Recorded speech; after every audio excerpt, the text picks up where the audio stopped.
I've been teaching a couple of courses, and one of the things that we talked about in one of the classes was, the workforce today and what employers are looking for in our workforce today. And it is about that empathetic leadership. And sometimes it's not as much of the skill that we know, but are we trainable?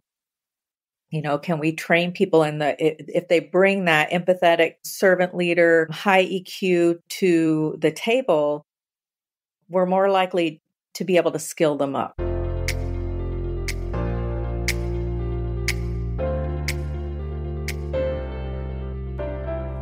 Welcome to Culture Change RX, the podcast for healthcare professionals that are committed to creating a thriving workplace culture, improving the experiences of employees and patients, and ultimately unlocking their organization's next level of potential. I'm Sue Tetzloff, your host and co-founder of Capstone Leadership Solutions. Join me and my insightful guests each week as we share actionable insights for navigating the crucial people side of the business of healthcare. Subscribe now for a weekly dose of Culture Change RX. Now let's dive into this week's conversation where culture change takes center stage. Welcome to another episode of Culture Change RX. And this is one of those great episodes where I have the joy of having a wonderful guest like Jean here that's with me today. I'm going to start by having Jean have you introduce yourself a little bit so people know who you are. And then I want to actually jump back in and tell a little story about how we met. So go ahead, Jean, introduce yourself. Oh, great. So I'm so excited to be here. I know we had to reschedule because life gets in the way on my part, but I'm super excited to be here and have a conversation about words and our language. I have been in behavioral health for many years. I hate to even say how many, but it's well over 30 years. I've been in healthcare, started out in recreation administration. I moved to Dallas, Texas, got big hair to go with the times, and worked at Baylor University Medical Center with a large health system. Kind of moved around and knew that I didn't always want to be a recreation therapist. I wanted to make some change. And in order to make that change, I was going to need to know stuff. I was going to need to start putting stuff in my tool belt, establishing skills, and then went on and got a master's at the University of Northern Iowa in health education, became a VP of a company, which is how we met, and became a CEO of a behavioral health facility in a town where I live right now in Bloomington, Indiana, which is great. I'm now teaching an undergraduate courses at Indiana University in health management and policy. And I've been doing that for 13 years. So the fun part about that is mentoring and coaching. And I have several former students who are CEOs and VPs of healthcare organizations. Yeah, a lovely career you've had, and you're still going and making contributions to the industry. It's fabulous. I'm glad we've reconnected. So our connection goes back to, I think it was about 2006, somewhere along that timeline, so almost 20 years ago. And I was working in my rural community hospital, and we were growing and adding services. And one of those services was inpatient behavioral health. And it was nice to add that program locally, but it was quite a challenge. And so we got some outside help, and Horizon Health was the organization that we worked with, and you were there. And I call that program slamming. It was a really tight timeline that we had in Michigan. There's a certificate of need, and we got approved, and it was like 4th of July holiday when we got the word, and we had to open by October 1st. To start with our new fiscal year, or we had to wait a whole nother year to the next October 1st. And we decided to go for it.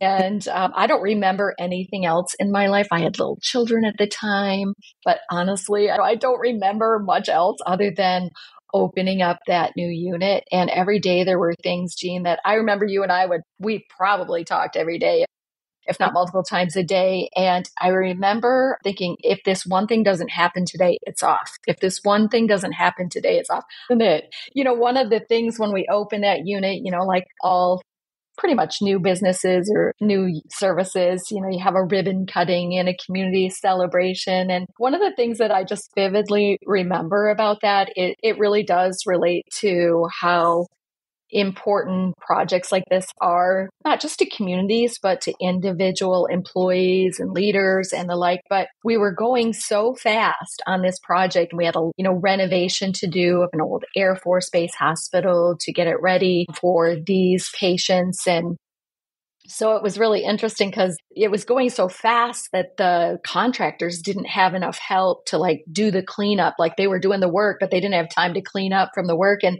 so we would send our housekeeping environmental services staff out there as extra hands to help keep the project moving. And so they took so much pride in being part of that. And I remember at the ribbon cutting, I remember that whole crew of housekeeping staff coming, and everyone that was part of the project wore little flowers, to designate themselves as part of the project. And they were given tours to the community.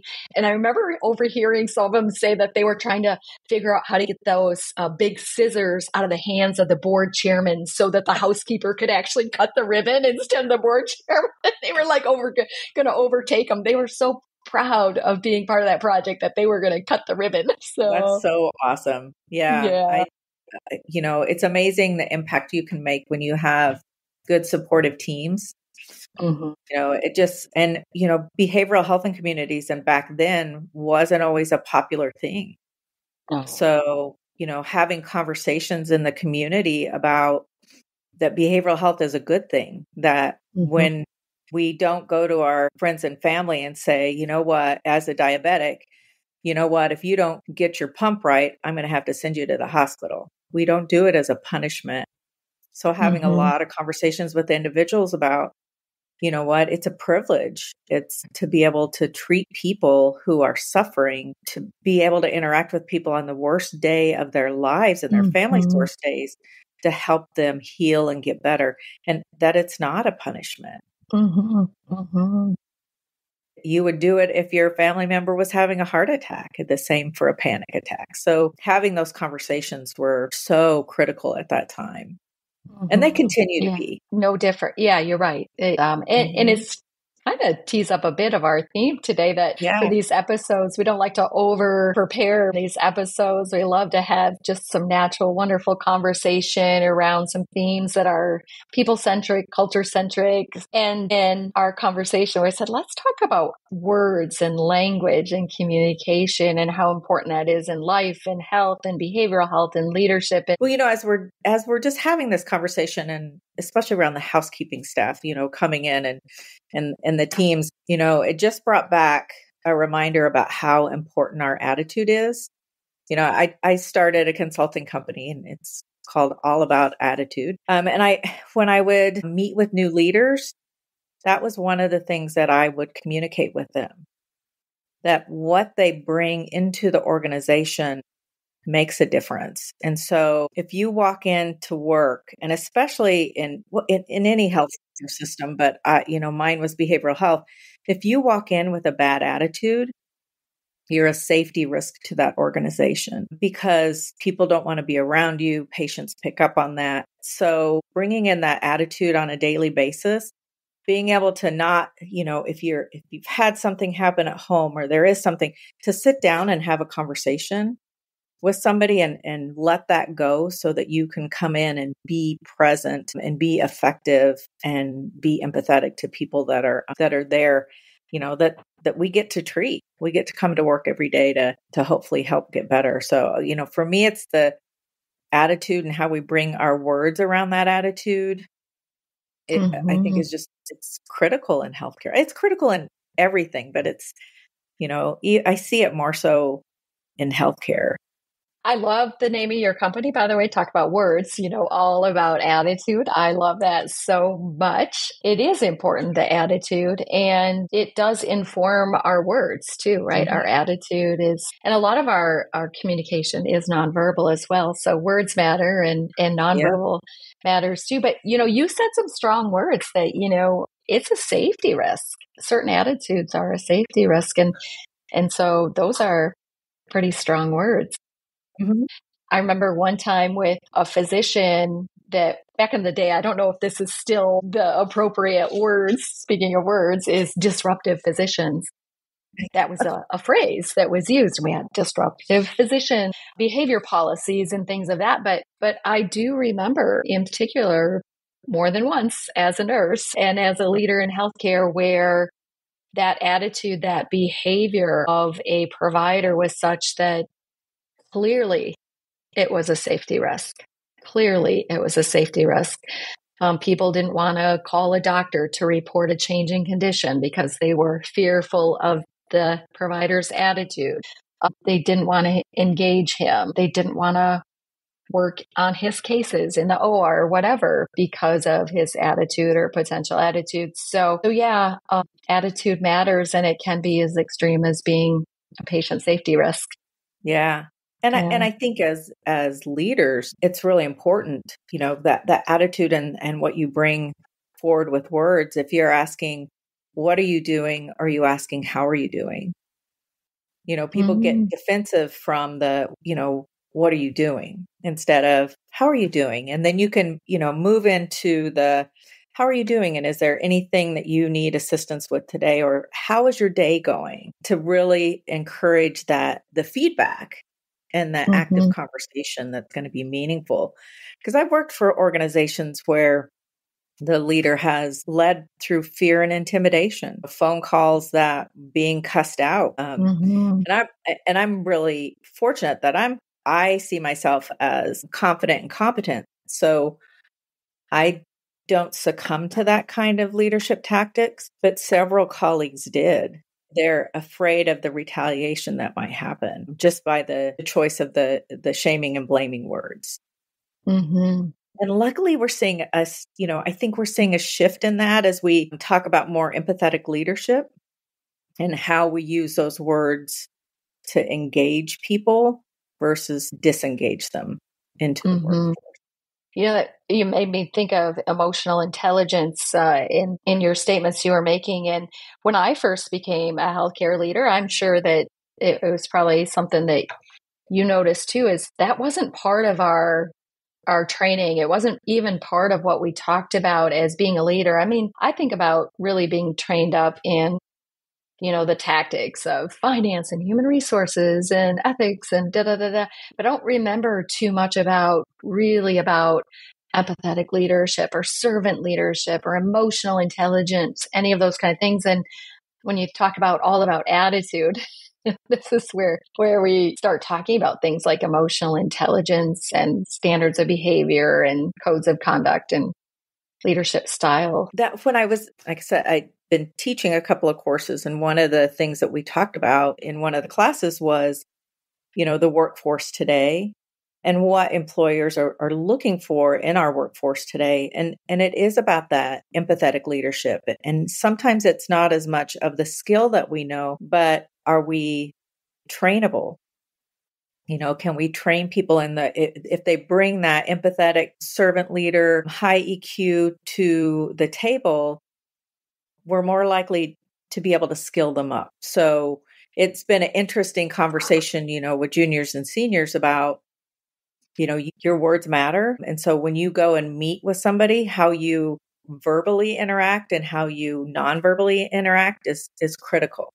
That, finding those words to let people know that you're open.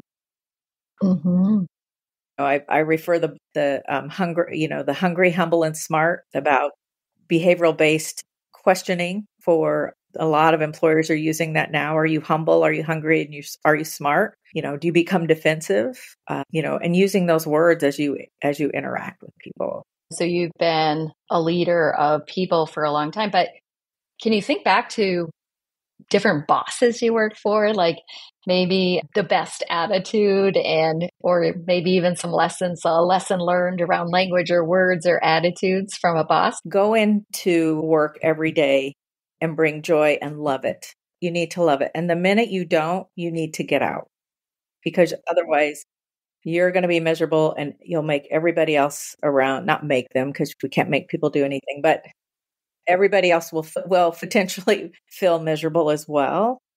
And so I had a really good boss when I first became a CEO. Really good boss, not a micromanager, would check in with me, I felt I could check in and be extremely transparent. Hey, we may potentially have an issue here. I just want to give you a heads up. Well, he transitioned out, moved up with the company, transitioned out, and I got a new person. And I've had an executive coach for years. And I go, okay, we just weren't jiving. And first I went, okay, it's me. Me, I need to just relook at my presentation, everything else. And then this individual would get really confrontive versus asking questions, just confront, assume the worst. And as a leader, if that's constantly happening at you, sometimes it starts to trickle out onto your employees. Mm-hmm. And I felt that was happening, and I knew that was my signal. It was time for me to go. And I made it an exit because, one, I didn't like the person I was allowing myself to become, and I couldn't way a way out. So because you can't, it's hard to change other people, right? And you can work on yourself, but at a certain point, yeah. And so that, I miss that job, but I don't miss who was my supervisor at the time. And so I think that really matters. Like when you go into a healthcare organization, when you're interviewing, and I mean, your whole company is this, does the culture fit? If there's not a culture fit and you aren't going into a position that's going to help change that culture, then you need to keep interviewing. Mm-hmm. Yeah. It's interesting that you were the same person. This person leaves one day, this one arrives the next day. You didn't change much between one day or another, but the whole trajectory of your career, that job, your position, and even, how you felt about your job and your ability to do your job. And even you use the words, and who I was.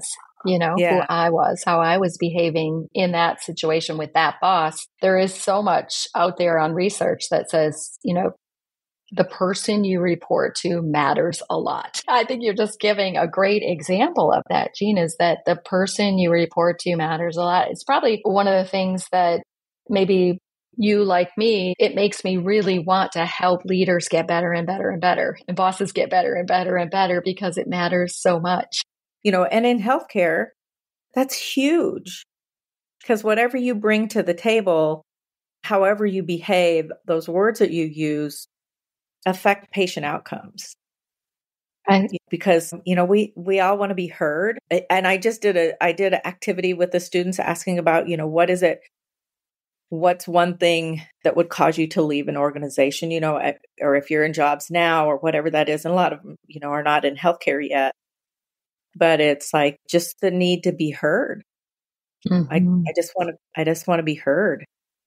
And when we do that, we effectively do that, people are happier, patients get the rewards of that, and people want to work there, and patients want to come to your hospital. And it's a triple win. It is. And it's really hard to have that right at the front line, the people that are right closest to the patients. Mm-hmm. It's hard to have that when there is maybe this thing going on with leadership that is causing them not to feel their best at work every day. And you're right, that's going to reach the patients. I only had like one situation in all of my healthcare career where I say I'll use the words bad boss, right? I'll use the words bad boss. It was very oppressive. It was very fearful. It was very directive, very risky, scary. It felt like every day, like your head was on a chopping block, that it could be your last day, no matter how good you were at your job.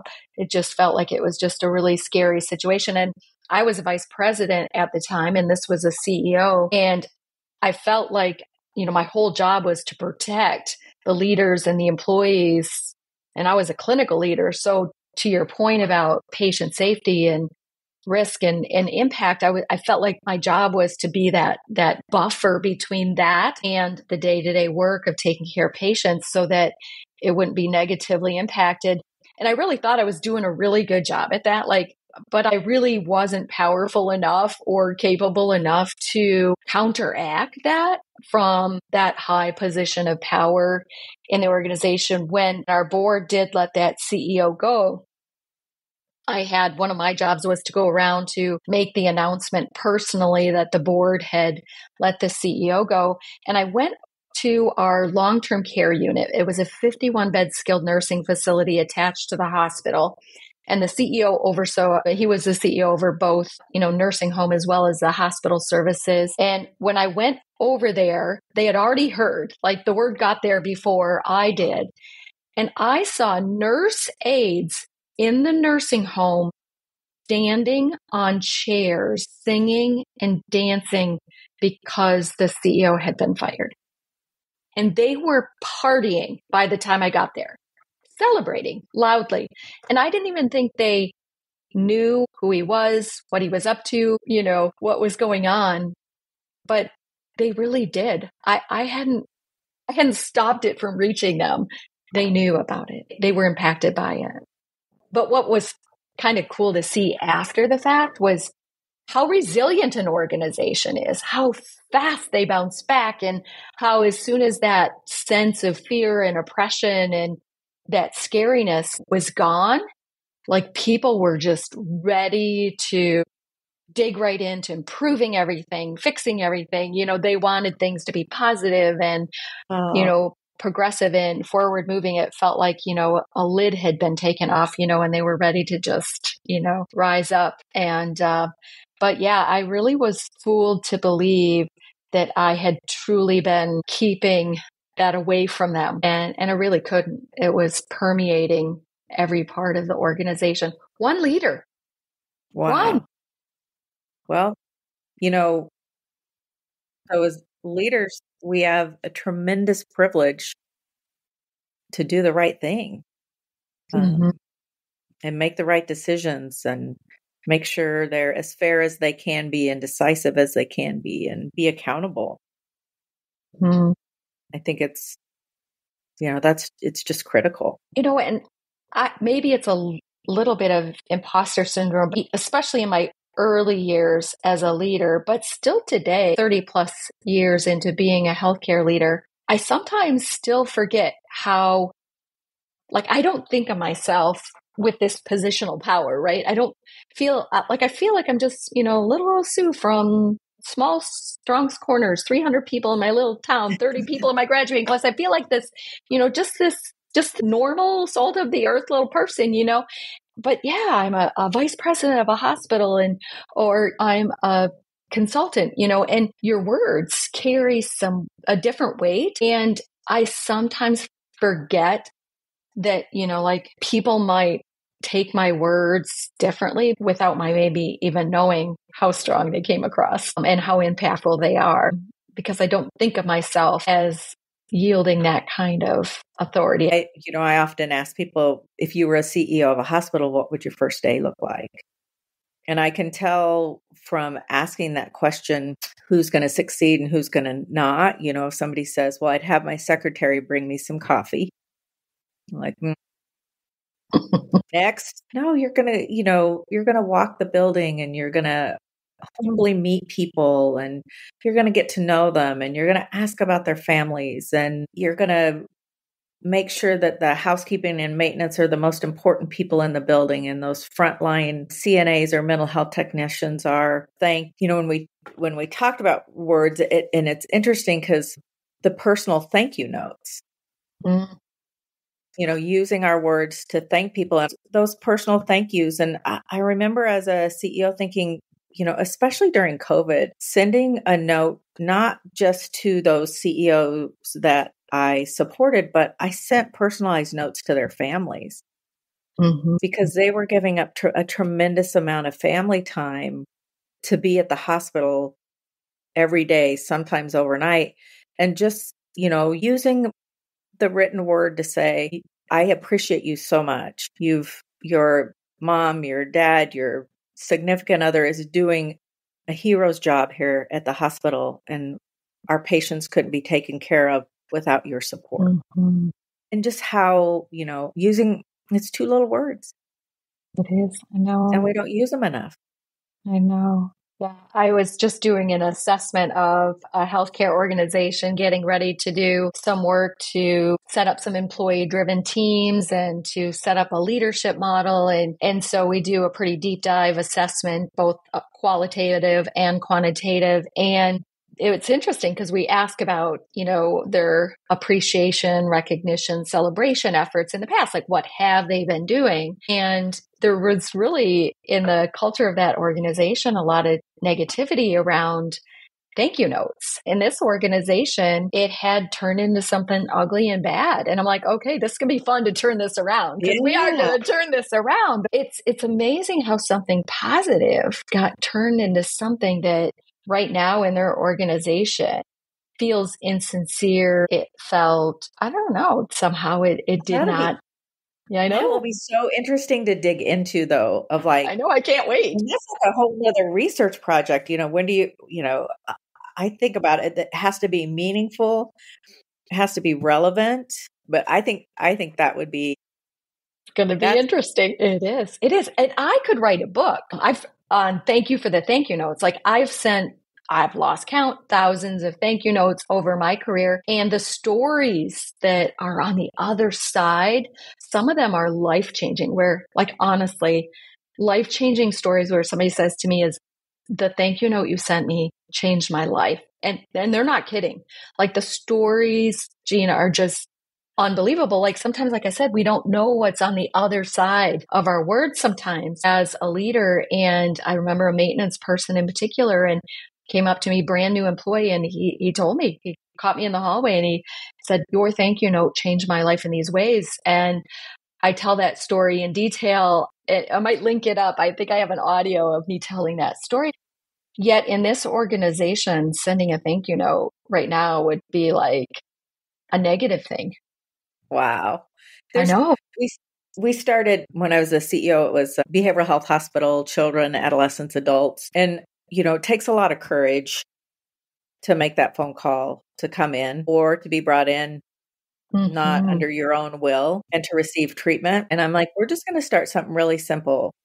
We're just going to, every morning when we meet to huddle up and review the last 24 hours, we're going to write a note to every patients that are discharged and Mm-hmm. remind them of their plan, like they had a coping plan, and just kind of remind them of a few little tidbits of that coping plan, and then we'll mail those out. What I didn't know as we got into some of it's called zero suicide, and being a zero suicide academy instructor, was that it's called caring connections. And I had no idea it was a thing.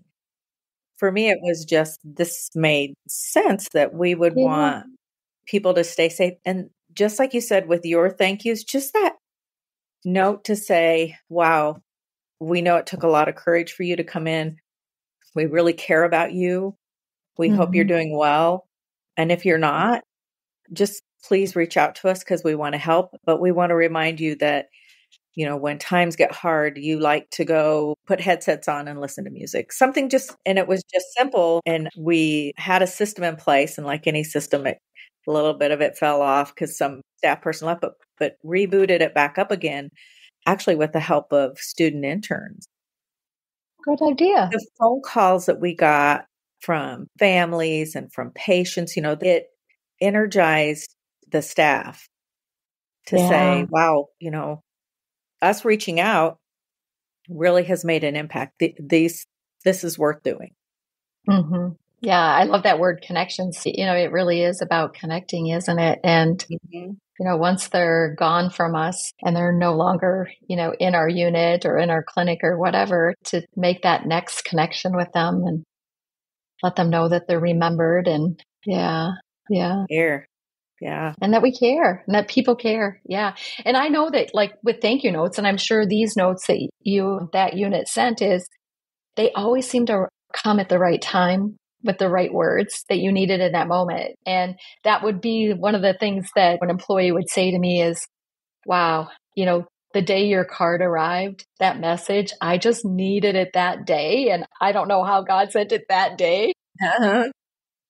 that you knew I needed that card. But, some of that's just randomness, but it also just lets you know how much people do want to be connected and they do want to be thought about and cared about.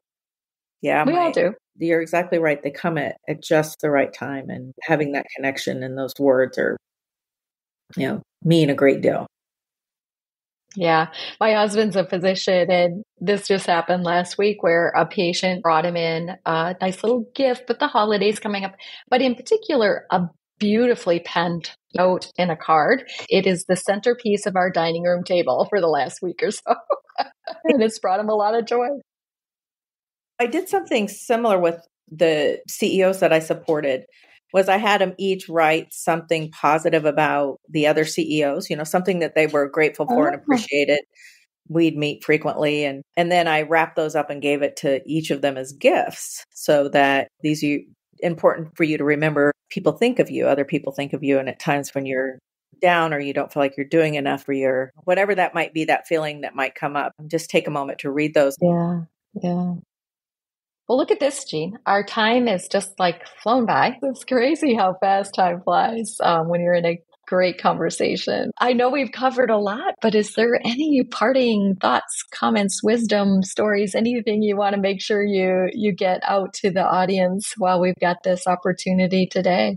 For me, the biggest is get away from your phone, make those connections. Like we talked earlier before we jumped into the podcast about how we, instead of maybe stopping and interacting with somebody or establishing eye contact, we'll look at our phones. So to avoid that, just to see what it's like to look at someone and smile. Yeah. And take that moment to appreciate somebody and thank them. I think those are big key takeaways. Pause and connect and appreciate each other. Yeah. It is. It seems so simple, doesn't it? Yeah.